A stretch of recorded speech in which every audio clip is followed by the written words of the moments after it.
So whenever you're talking about power chords, you're talking about overdrive and distortion. Overdrive units have a lot of the same characteristics and qualities, and the way they're set up is often confusing to guitarists. These three knobs represent the signal flow and the tone. There's level, drive, and tone.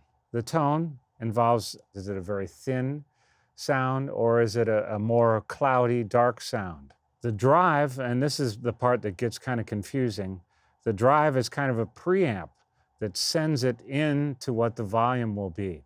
So if I were designing this pedal, I would have it in reversed order. But the idea is the drive is how much distortion, how much fuzz will there be, and then the volume is how much overall volume there'll be.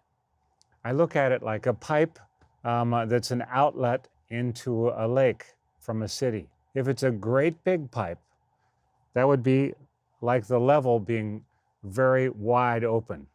So there could be a big rainstorm in the city and it wouldn't matter, it would just go flowing out there just nice and clear.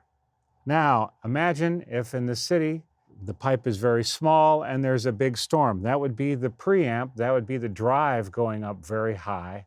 That sends a lot of water into a very narrow opening, causing there to be a lot of sort of interference and problems.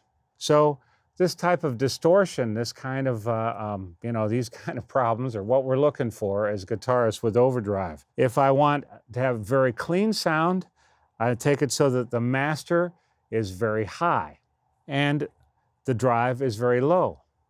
If I'm looking for a very distorted sound, I make it so that the master, this level on this side, is very low and the drive is very high.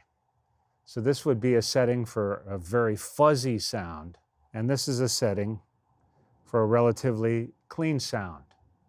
Also, as an added thing, when you put this in your signal path, I try to make it so that when you hit the button here, that it doesn't make it incredibly louder. I adjust the volume to make it so that it's roughly the same volume as it is without distortion, to make it so that the overall sound that I'm playing, that I'm not blowing the band away as soon as I hit this box.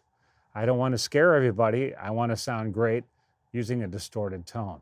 Again, this is the standard setup of these kind of units where there's a level. Sometimes it'll be called the gain. This is the drive. Sometimes this is called the pre-gain.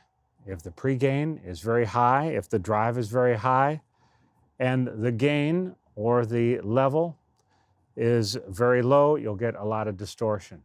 So working with these controls is really the foundation of getting this kind of sound together. The tone, again, is kind of self-explanatory. If the tone is very high, you get a thinner, more trebly sound. If it's low, you get a darker, more bassy sound.